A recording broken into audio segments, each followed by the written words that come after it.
Away ko siyang mortal. Hindi pinatay ng anak ko ang asawa mo. Hindi niya kayang gawin yon. Hindi ko siya pinalaking maging katulad mo. Hindi pinatay ng anak ko ang asawa mo. Hindi niya kayang gawin yon. Hindi ko siya pinalaking maging katulad mo.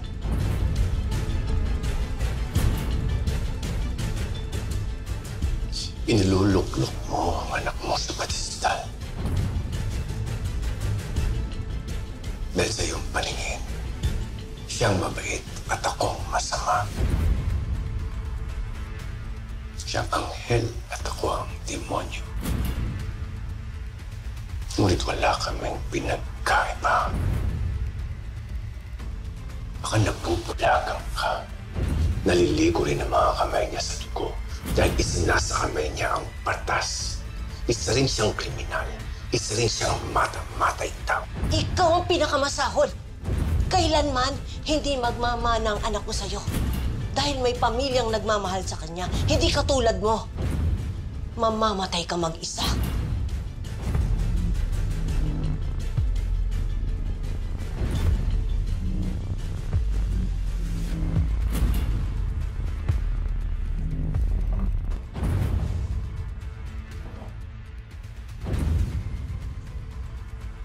Ihintayin ko na lang anak mo sa impyerno. Hindi niya maaaring takasan ang pagpatay niya sa asawa. Paglabas ko rito, isingilin ko na siya. Papatayin ko ang anak mo, Alma. Hayop ka! Hindi ka na tao. Hindi na ikaw ang Edgardo nakilala ko.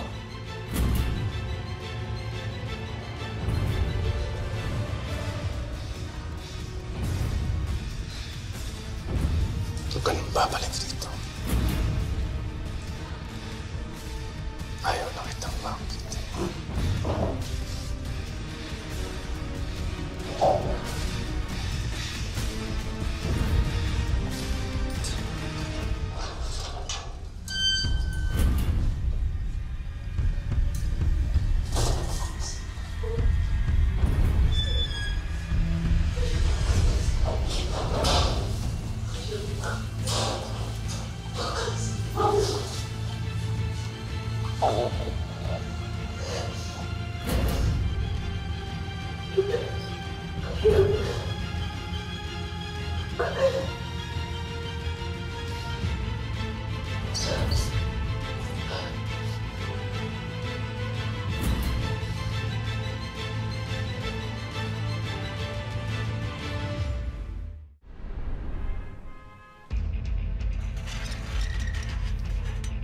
Alma.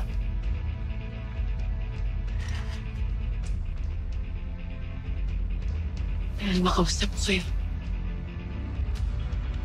Bakit po ang tahimik niyo? May ginawa ba sila sa inyo? Nalulungkot ako sa kinahinatnan ng lahat. Naging bahagi rin ang buhay ko si Edgardo. Nang dahil sa kanya, may Elias ako. Pero siya rin ang pinakamabigat na bangungot sa buhay namin mag-ina.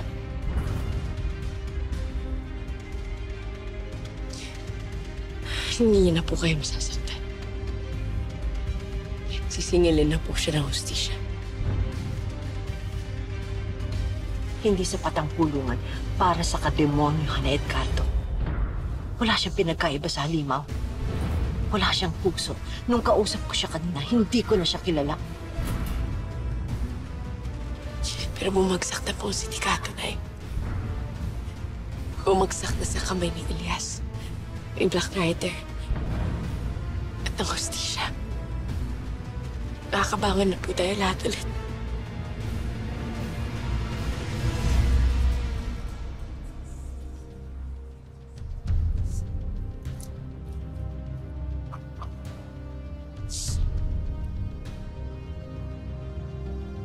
Hindi ko na kailangan. Ibebenta ko nito para wala na ako kahit na anong alaala na galing kay Edgardo. Hindi ba enrollment na ni Nelly? Opo, Nay. Bukas po. Pero wala pa po akong pera. Kulang pa po. O sakto, pag nabenta ko to, ako na magbabayad ng kulang. Hindi na po nakakaya po sa inyo na po yung pera. Gawin ko na lang po ng paraan. Ane, hayaan mong matulungan kita. Salamat po, Nay. Sige na. Yeah.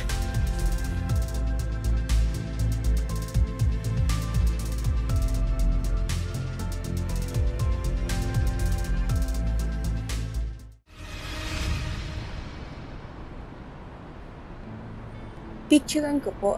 Papakita ko sa amo ko. Nay, pasensya na. Gustuhin ko man po eh. Bago lang po kasi ako dito eh. Amo ko lang po makakapag-presyo niyan. Ang kilatis po ng singsing nyo, 24 carats po. Bumalik ka lang po kayo maya-maya. Sige, ate, salamat ha. Salamat po. Hanap na lang tayo sa iba. Sige, sige. Excuse me ho. Excuse me.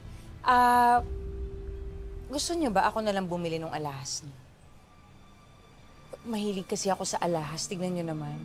Di ba? Halata naman, di ba? Hindi ko pa kasi alam kung ibebenta ko na ba ito talaga o isasanla ko lang. Kailangan ko lang kasi ng pera, bayarin sa eskwela ng mga anak-anakan ko. Naku, alam niyo, eto ha, opinyon ko lang naman, hindi ko talaga magandang isinasanla niyo yung mga ganyan eh. Kasi alam niyo, isasanla niyo yan. Kasi hindi niyo mababayaran agad. Maririmata yun. Tapos ibebenta nila sa iba yun, mas mahal. Eh, mabuti pa ako na lang ang bumili. Di ba? Kunin ko na ng ano yan. Kukunin ko na ng... Magkano ba ang alok niyo? Ha? 5,000. 5,000. Pasok to sa 5,000. 5,000? Hindi ba lugi ako doon?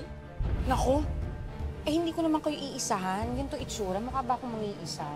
Marunong lang ho talaga akong tumingin ng alahas, no? Dami ko ang alahas eh. At sa... Pwede ko ma. Sige. Sa tingin ko dito sa alahas ninyo, no offense.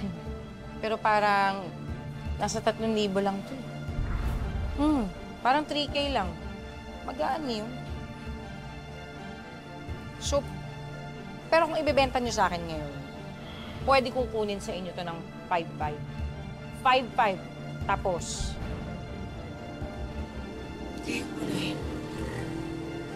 Sige, sige. Okay Sige, na. ho. 5,500. Sige. Akin na yung box. Sige. Akin na yung box. Okay, 5,500. Ito na tayo. Ito ho. Ito. O, ayan. 5,500. Bilangin nyo na lang ho. Uy.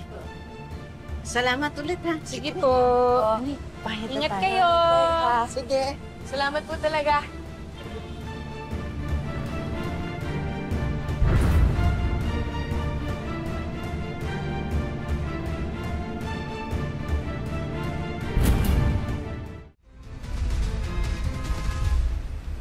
Naku, pabalik na naman po tayo. Ba't naman kasi ang aga magsara ng cashier dun sa eskwelahan nila Nene? Itatabi ko na lang muna tong pera. Ang mahalaga, may pambayad na tayo.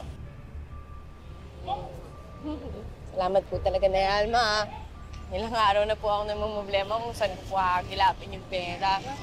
Wala yon. Di ba nangako ako kay Neneng B tsaka kay Benji noon na ako ang tatay ang magulang nila. O tsaka masipag mag-aral yung dalawang yun. Hindi sayang ginagawa natin para sa kanila. The best talaga kayo na yan. Nay, di ba kayo pinagsasanla ng singsing kanina? Nandiyan na po kasi amo ko eh. Kape-pressure niya na yung singsing niyo. Talaga? Pero nabenta ko na kanina lang dun sa babaeng nakasabay ko dun sa sanglaan nyo. Oh, magkano yung nabenta? 5,500? Ay, 5,500? Opo. Ay, ma'am, amo ko po. Sila ba yung sinasabi mo kanina na magsasanla? Yes, ma'am, sila nga po. Pero ma'am, magkano po ba yung kuha natin sa ganon? Kasingsing nila. Pwede po namin ibigay ng 10K yun. Sing-sing. Eh kung magkano ho yung totoong presyo ng singsing pag binenta? Siguro po nasa 12 to 14,000 po. Ha? 12 to 14,000? Yung pala halaga, naloko tayo ng babae. Naku, saan natin hahanapin yun? Hindi pa naman natin kilala. Kilala ko po yun, yung babae niya, si Madam Belen po yun. Regular po customer namin dito sa pawn shop namin yun. Siya po yung bumibili ng mga alahas naming mga naririmata. Doon lang po yung nakatira malapit po sa may kainan sa kanto. O tara, Bani, puntahan natin. Baka pwede ko pakiusapan. Halika na. Sige po, Salamat po. mag-ingat po kayo. Hoy! Ano ba kukupad nyo kumilos? Hindi ko kaya kayo sweldohan ngayong araw. Gusto nyo? Tinan nyo kayo itsura nitong dugyo to. Tinan nyo to.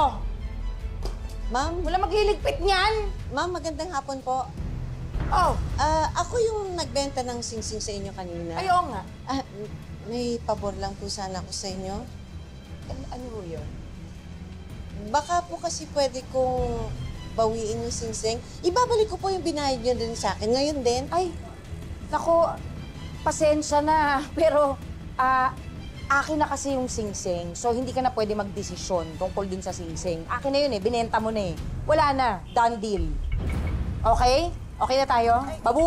Sandali lang ho. Hindi ko naman ko kasi akalain na ganun yung presyo ng singsing. Oh. Eh, medyo lugi po ako dun sa ibinayad nyo sa akin. Eh, ang kasalanan ko lang naman, nagmadali ako ibenta yung singsing dahil kailangan namin ng pera. Eh, hindi ko naman po akalain na sasamantalahin niyo yung pagiging gipit namin. Pasensya na po. Hindi, kita nyo, kasasabi nyo lang, hindi ba? Kasalanan nyo. Hindi ko kasalanan. Wala akong kasalanan dyan. So, done deal. Akin na yung singsing, wala na kayong pakialam doon. Lumayas na kayo. Dami-dami ko. Nakita nyo na yan! Sorry, pasensya na. Babayaran mo ba yan? Ha? Babayaran mo yung natapon mo? Babayaran mo ba yan? Sinabi ko na kasing umalis ka na! Kasi! Bastos ka! Eh, basta pa kayo! Grabe naman kayo, hindi naman po kailangan mo na kita! Hindi naman niyo po yung sinasadya! Hindi pa rin kayo aalis? Ang kakapal nyo talaga. Ayan, maligo kayo. Dudugyot nyo!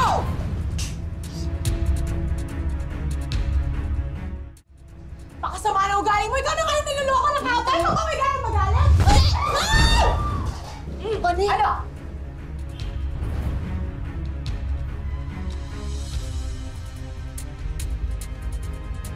Kakapal na mga mukha ninyo! Andito kayo sa teritoryo ko. May gana kayong manakit! Manakit? Hindi kami ang unang nanakit dito! Ikaw! Tinulak mo si Nanay Alma! Kita-kita yung mga tao! Hindi pa rin kayo aalis! Ha? Matitigas talaga yung mga ulo ninyo! Hindi talaga kayo aalis! Ha? Sige! Sige! Sige! Sige! Kayo? Ha? Ididemanda ko kayo! Wala kayong abogado, wala kayong pambayad kasi mga slap soil! Mga hampas lupa kayo! Talaga ng mukha mo Teka ka muna! Ikaw na yung nandugas sa amin. Ikaw pa magdidemanda. Nasaan ang puso mo? At animal ka talaga, ha? Pagbabantaan mo pa kami? Alam mo kahit gano'ng karaming alahas yung suotin mo, hindi niya mapapakinang kabulukan ng ugali mo! Wala akong pakialam sa sinasabi mo! Pag hindi kayo lumayas ngayon, isusumbong ko kayo sa pulis! Sa pinsan kong pulis! Tawagan mo! Tawagan mo nga! Tawagan mo! Tara naman. Bilis na tayo. Layas! Slap soils!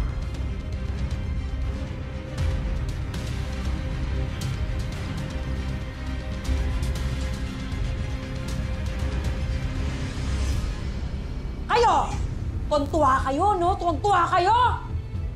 Huwag ka nang tumawag. Visit ka, umalis na eh. Tuloy trabaho! Nagbayad na ba to? Paano yung tayo mo dyan?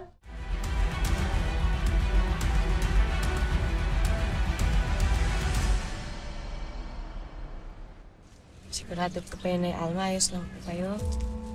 Ayaw niyo po ba talaga magpa-check up? Masakit lang yung katawan ko. Papahinga ko na lang, Bani. Salamat, ha?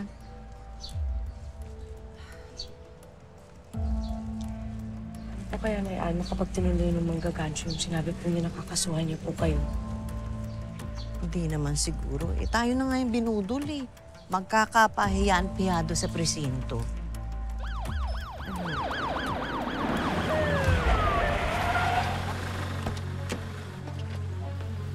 Ikaw ba si Alma Guerrero? Ako nga po, bakit? Sumama ka sa amin sa presinto. May reklamo laban sa'yo. Sir, sino po? Bakit po? Sir, bakit hindi naman po kailangan yan? Sir, bakit hindi naman po kailangan yan? Sasama naman po kami.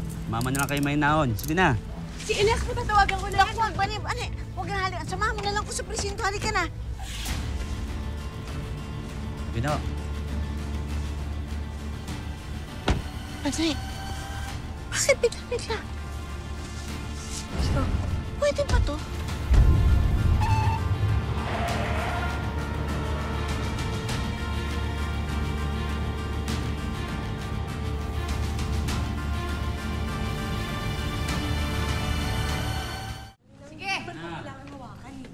Ikulong niyo yung mga yan. Dennis! Punta kayo doon. Ikulong mo na yung dalawang yan. Teka, bakit ako lang inaresto eh? Siya ang una nanakit. Hulo? Oo nga po, ang totoo nga po, nanggansya po yung babaeng yan. Oo, binili niya yung sing-sing ko sa murang halaga. Hoy! Dennis, alam mo ba kung ano nangyari talaga? Binenta niya sa akin yung sing-sing. O hindi ba? Akin na yun. Kasi binayaran ko na yun eh. Tapos humahabol sa akin. Akala siguro may mahuhut-hut pa tong dalawang to sa akin. Pumasok dun sa kainang ko. Oh, eh di ba trespassing na yon? Pangalawa, pinagbantaan nila ako. O di ba pangalawa na yon? Pangalawang kaso. Pangatlo, sinapak ako nito. Sandali. Oh, pangatlong kaso na yon. 3 kaso mo. Kayong dalawa.